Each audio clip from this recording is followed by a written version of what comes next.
గడ్డు పరిస్థితులు ఎదురు కాబోతున్నాయి.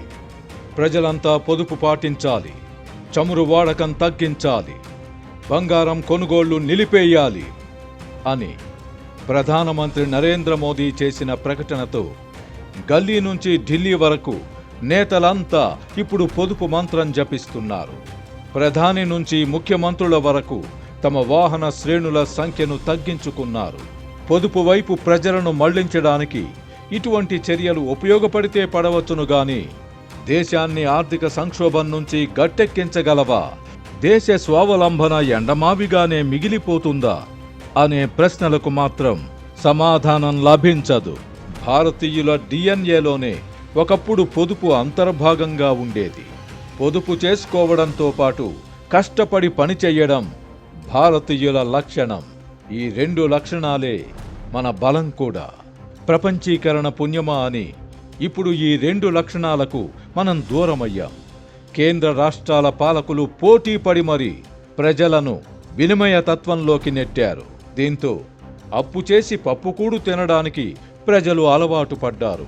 తోటివాడు తొడకోసుకుంటే తాను మెడకోసుకునేలా చేశారు. ఫలితంగా ఇప్పుడు మళ్లీ పొదుపు చెయ్యండి మహాప్రభో అని ప్రజలకు చెప్పాల్సిన పరిస్థితి. పశ్చిమాసియాలో యుద్ధం జరగడమేమిటి, మనకు తిప్పలు రావడమేమిటి అని ప్రశ్నించుకుంటే ఈ పరిస్థితికి మన రాజకీయ పార్టీలే ప్రధాన కారణమన్న సమాధానం లభిస్తోంది. ఒకప్పుడు దేశంలో కరువు కాటకాలు ఏర్పడినా ప్రజలు ఆకలి చావులకు గురి కాకుండా పని కల్పించడం ద్వారా ప్రభుత్వాలు ప్రజలను ఆదుకునేవి. ఇప్పటిలా ఉచిత పథకాల ద్వారా ప్రజలను సోమరిపోతులను చెయ్యలేదు.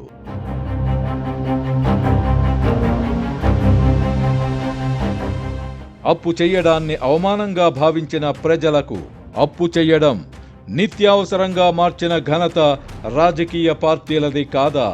కన్జ్యూమరిజంను ఫ్యాషన్గా మార్చింది ఎవరు?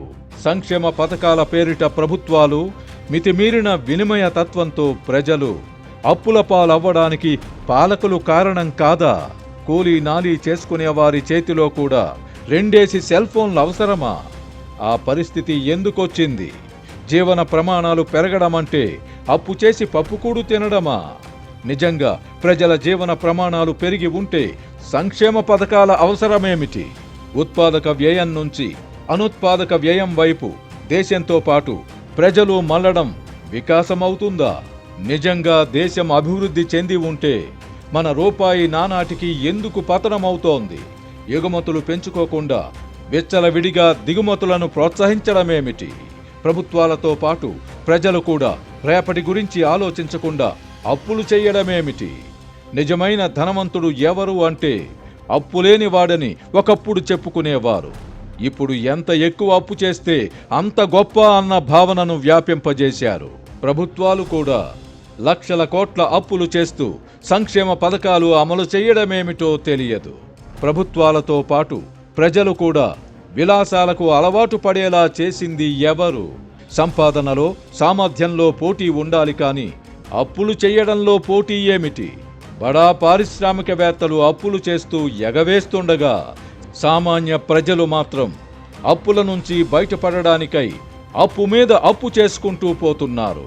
మన దేశానికి మానవ వనరులే అతిపెద్ద ఆస్తి అని గర్వంగా చెప్పుకునేవాళ్లం. ఇప్పుడు ఒకవైపు సంక్షేమ పథకాలు, మరోవైపు వినిమయ తత్వం పెంచడం వల్ల మానవ వనరులు నిర్వీర్యమయ్యాయి. దీంతో పనులు దొరకని పరిస్థితి నుంచి పనిచేసేవాళ్లు దొరకని పరిస్థితికి చేరుకున్నాం. మన దేశానికి అసలైన ప్రమాదం పనులు చెయ్యడానికి మనుషులు దొరకని పరిస్థితుల వల్ల ఏర్పడనుంది.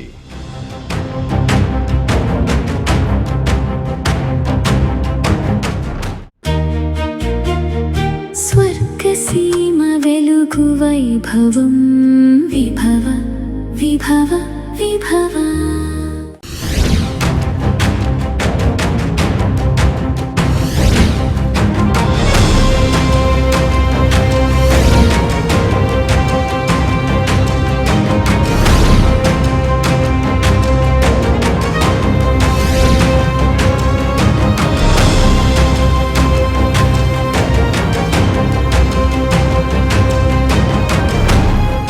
ప్రధానమంత్రి చెబుతున్న పొదుపు విషయానికొద్దాం.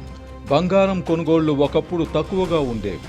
మహిళలు పొదుపు చేయడం ద్వారా దాచుకున్న డబ్బుతో బంగారం కొనుక్కునేవారు. కాసు బంగారం కొనాలన్నా 1కి 4 సార్లు ఆలోచించేవారు. ఇప్పుడు బంగారం కొనడానికి కూడా అప్పులు దొరుకుతున్నాయి. ఏమీ తోచకపోయినా నగల దుకాణానికి వెళ్తున్నారు. బంగారం విషయంలోనే కాదు, ఇంట్లో నిత్యావసరాల వినియోగంలోనూ దుబారా అధికమయ్యింది. సూపర్ బజార్లకు వెళ్లిన వాళ్లు అవసరానికి మించి కొనేలా ప్యాకేజింగ్ చేస్తున్నారు. ఆహారాన్ని కూడా దుబారా చేస్తున్నాం. స్విగ్గీ, జొమాటో వంటి డోర్ డెలివరీ వ్యవస్థలు వచ్చిన తర్వాత అవసరానికి మించి ఆర్డర్లు పెడుతున్నారు. కొన్ని సందర్భాలలో ఆర్డర్లు ఇంటికి చేరేసరికి మనసు మార్చుకొని వచ్చిన వాటిని పక్కన పడేస్తున్నారు. చమురు వాడకం విషయమే తీసుకుందాం. ఒకప్పుడు ప్రధానమంత్రి, ముఖ్యమంత్రుల కాన్వాయ్లలో ఇన్ని వాహనాలు ఉండేవి కావు. ఉమ్మడి ఆంధ్రప్రదేశ్లో ముఖ్యమంత్రి సైతం 3 వాహనాలే వినియోగించేవారు. వారి భద్రతను కూడా 4-5 సిబ్బంది మాత్రమే చూసేవారు. ఇప్పుడు 10ల సంఖ్యలో వాహనాలను కాన్వాయ్లో చేర్చారు. ముఖ్యమంత్రుల బహిరంగ సభలు, సమావేశాలకు 100 మంది పోలీసులను నియమిస్తున్నారు. ఉమ్మడి ఆంధ్రప్రదేశ్లో నక్సలైట్ల ప్రభావం అధికంగా ఉన్నప్పుడు మంత్రులు, ముఖ్యమంత్రులకు అదనపు భద్రత అవసరమయ్యేది. ఇప్పుడు నక్సలైట్లు దాదాపుగా అంతరించిపోయారు కదా. అయినా భద్రతను కుదించడం లేదు. ఇప్పుడు ప్రధాని మోదీ పిలుపుతో దేశవ్యాపితంగా ముఖ్యమంత్రులు తాము వినియోగించే వాహనాల సంఖ్యను తగ్గించుకుంటున్నారు. ఇలాంటి సందర్భాలలో ఆంధ్రప్రదేశ్ ముఖ్యమంత్రి చంద్రబాబు కాస్త అతి ప్రదర్శిస్తారు. ప్రధాని మోదీపై ప్రస్తుతం ఉన్న మోజు వల్ల కాబోలు ఆయన ఏకంగా మంత్రివర్గ సమావేశంలోనే పొదుపు చర్యలపై చర్చలు జరిపారు. అతిగా స్పందిస్తే విమర్శల పాలవుతామన్న వాస్తవాన్ని ఆయన విస్మరించారు. ప్రభుత్వంలో దుబారా సర్వసాధారణమయ్యింది. ముఖ్యమంత్రి పాల్గొనే కార్యక్రమాలకు కూడా అలంకరణ అవసరమా అని ఆలోచించకుండా మన సొమ్ము కాదు కదా అని మంచినీళ్ల ప్రాయంగా ఖర్చు చేస్తుంటారు. ఖర్చుల నియంత్రణ, పొదుపు అనేది ప్రజలకు ఆదర్శంగా ఉండాలి. గతంలో ముఖ్యమంత్రులు సాధారణ ప్రజల వలె ప్రయాణికుల విమానాల్లో వెళ్లేవారు. ఇప్పుడు ప్రత్యేక విమానాలను వాడుతున్నారు. మంత్రులు, ఇతర ప్రముఖులు కూడా చీటికి మాటికి ప్రత్యేక విమానాలు, హెలికాప్టర్లు వాడుతున్నారు. ప్రకృతి వైపరీత్యాలు సంభవించినప్పుడు వాడడం వేరు. ముందుగా ఏర్పాటు చేసుకున్న కార్యక్రమాలకు ప్రత్యేక విమానాల అవసరమేమిటి? అంతెందుకు, ఇది వరకు మంత్రులు రైళ్లలో ప్రయాణించేవారు. ఇప్పుడు ఎంతమంది రైలెక్కుతున్నారు? అయితే విమానం లేదా భారీ కాన్వాయ్లు వేసుకుని తిరుగుతున్నారు.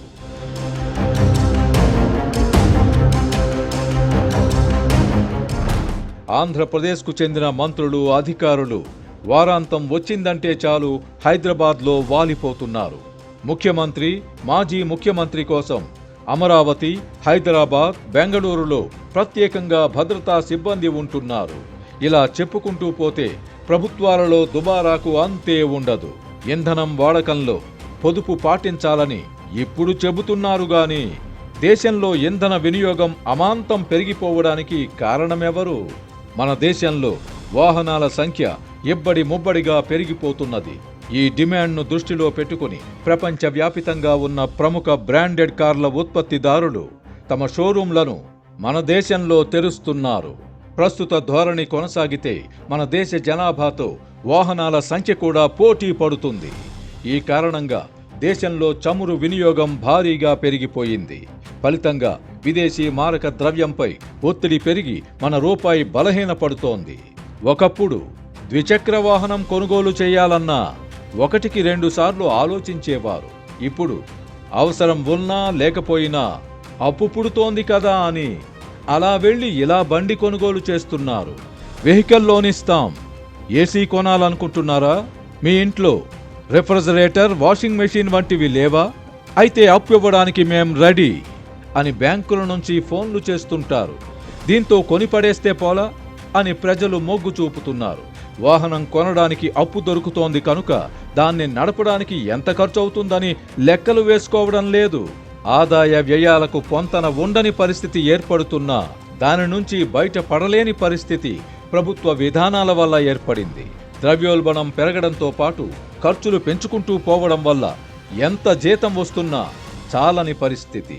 ఈఎంఐలకు సరిపడా జీతం రావడం లేదన్న అసంతృప్తి ఉద్యోగులలో ఉంటోంది. పొరుగువాడి ముందు ఎక్కడా తగ్గకూడదు అన్న ధోరణి ఏర్పడడంతో ఖర్చుల విషయంలో పోటీ పడుతున్నారు. గతంలో ఆదాయాన్ని బట్టి ఇంటి బడ్జెట్ ఉండేది. ప్రభుత్వాలు కూడా ఆదాయానికి అనుగుణంగానే బడ్జెట్లకు రూపకల్పన చేసేవి. ఇప్పుడు ఇటు ప్రజలు అటు పాలకులు కూడా అప్పులను దృష్టిలో పెట్టుకునే బడ్జెట్లను రూపొందించుకుంటున్నారు. ఈ పరిస్థితి ఏ అనర్థాలకు దారితీస్తుందో అని ప్రజలతో పాటు ప్రభుత్వాలు కూడా ఆలోచించడం లేదు. అప్పు తీర్చడమెలా అని ఆలోచించకుండా ఇప్పుడు అప్పు పుడుతుందా లేదా అని మాత్రమే ఆలోచిస్తున్నాం. హైదరాబాద్లో ఔటర్ రింగ్ రోడ్డుపై కూడా సాయంత్రం వేళల్లో ట్రాఫిక్ జామ్ అయ్యే పరిస్థితి ఏర్పడుతోందంటే వాహనాల సంఖ్య ఏ స్థాయిలో పెరుగుతున్నదో అర్థం చేసుకోవచ్చు. అలా వెళ్ళి ఇలా వాహనంతో ఇంటికి వచ్చే పరిస్థితి ఉన్నప్పుడు ఇలాగే ఉంటుంది మరి.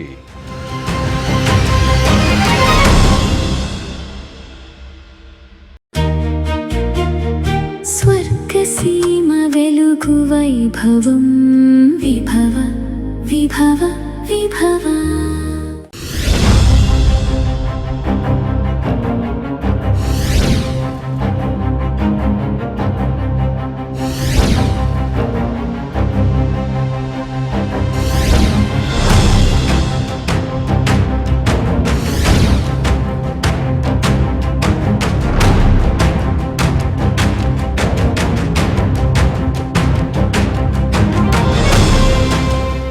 వినిమయతత్వం అనే విష వలయంలో ఇప్పుడు మన దేశం చిక్కుకుంది. అతి వినియోగం వల్ల ప్రభుత్వాలకు ఆదాయం పెరుగుతోంది. దీంతో సంక్షేమ పథకాలు పెరుగుతున్నాయి. కేంద్ర ప్రభుత్వానికి నెల నెలా సమకూరే జీఎస్టీ ఆదాయం పెరుగుతోంది అని మురిసిపోతున్నాం. అయితే ఈ మెరుపుల వెనుక అప్పులు పెరుగుతూ ఉన్నాయని మరిచిపోతున్నాం. ప్రభుత్వాలతో పాటు ప్రజలు కూడా అప్పుల ఊబిలో కూరుకుపోతున్నారు. పొదుపుకు దూరమై ఖర్చులు పెంచుకుంటూ పోతే ఎలా అని ఆలోచించేవారే కరువయ్యారు. ఈ అప్పుల విష వలయంలో చిక్కుకోవడం వల్ల ఏ కారణంగానైనా సంపాదించే కుటుంబ పెద్ద మరణిస్తే ఆయా కుటుంబాలు చిన్నాభిన్నమవుతున్నాయి. ప్రభుత్వాల విషయానికొస్తే పాలకులు వస్తూ పోతుంటారు కనుక వారికి వ్యక్తిగతంగా పోయేదేమీ ఉండదు. ప్రజలను పొదుపు నుంచి దూరం చేసిన రాజకీయ పార్టీలు సంక్షేమం పేరిట ప్రజలను మూకుమ్మడిగా సోమరిపోతులుగా మార్చివేస్తున్నాయి. మధ్యతరగతి ప్రజలు రెక్కలు ముక్కలు చేసుకొని పన్నులు కడుతుండగా ఆ పన్నుల ఆదాయాన్ని ప్రభుత్వాలు దుర్వినియోగం చేస్తున్నాయి. పన్నుల రూపంలో వస్తున్న ఆదాయంతో పాటు మద్యం విక్రయం ద్వారా వచ్చే ఆదాయంతో సంక్షేమ పథకాలు అమలు చేయడం హైలైట్.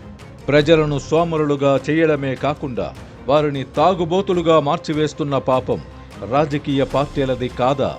సాధారణంగా మనం నిద్రలేచిన తర్వాత ఏ కాఫీయో టీనో తాగుతాం. ఇప్పుడు తెలుగునాట కాఫీ తాగేవారి స్థానంలో మందు తాగేవారు కూడా కనిపిస్తున్నారు. ఉదయం 6 నుంచి రాత్రి పొద్దుపోయే వరకు ఆ మత్తులోనే ఉంటున్నారు. ఈ పరిణామాన్ని అభివృద్ధి చెందడమని అందామా? తెలంగాణలో ప్రభుత్వం కొనుగోలు చేస్తున్న ధాన్యాన్ని లారీల్లోకి ఎక్కించడానికి హమాలీలు లభించడం లేదు. ఫలితంగా ధాన్యం కొనుగోళ్లు నిలిచిపోయాయి. పండించిన పంట కల్లాల్లోనే ఉండిపోతోంది. గతంలో ఉత్తరాది రాష్ట్రాల నుంచి హమాలీ పనులు చేసేవాళ్లు వచ్చేవారు. ఇప్పుడు వాళ్లు కూడా తగ్గిపోయారు. ఫలితంగా హమాలీల కొరతతో ధాన్యం కొనుగోళ్లు జరగక రైతులు అల్లాడిపోతున్నారు. వాస్తవ పరిస్థితి ఇది కాగా కేంద్ర ప్రభుత్వం ఉపాధి హామీ పథకం గురించి గొప్పగా చెబుతోంది. ఉపాధి లభించనప్పుడే కదా ఉపాధికి హామీ ఉండాలి. పని ఉన్నా చెయ్యడానికి మనుషులే దొరకనప్పుడు ఉపాధికి హామీ ఏమిటి? ఇంతకంటే బాధ్యతారాహిత్యం ఉంటుందా?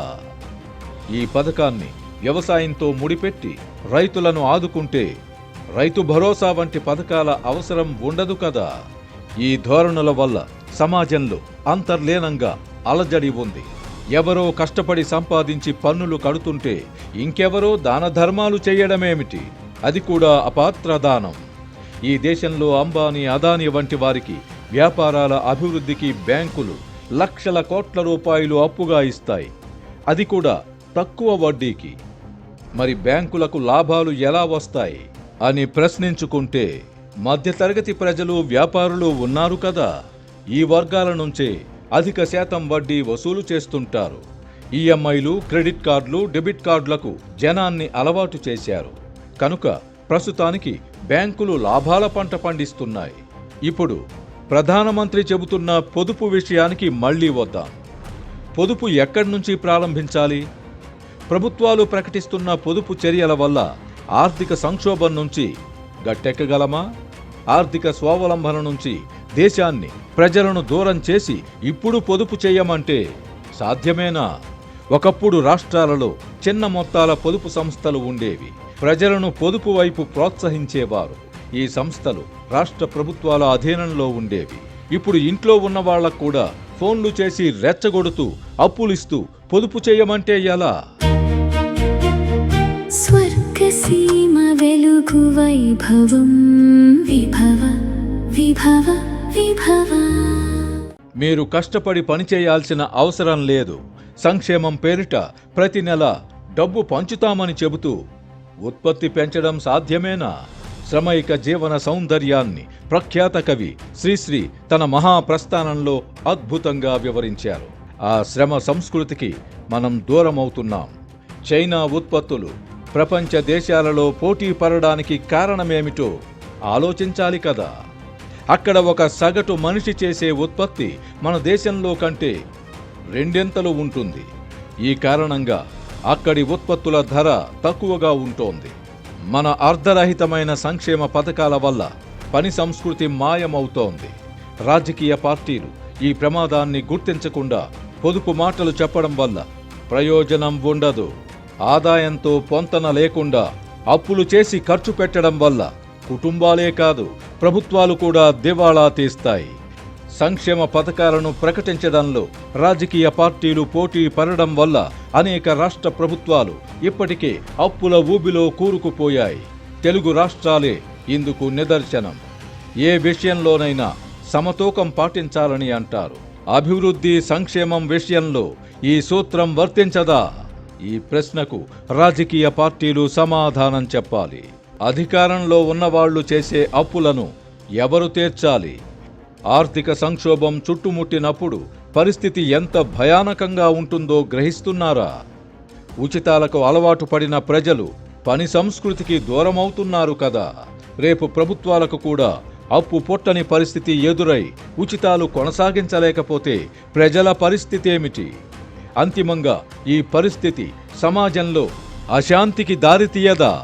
ప్రజలపై పన్నుల భారం పెంచుకుంటూ పోవడం మంచి ప్రభుత్వాలు చేసే పని కాదు కదా. ఇప్పుడు మన దేశంలో కనిపిస్తున్న మెరుపులు కూడా పై పోతలే. పరిస్థితి మేడిపండు చన్నంగా మారకముందే రాజకీయ పార్టీలు, ముఖ్యంగా ప్రభుత్వాలు మేల్కొనాలి.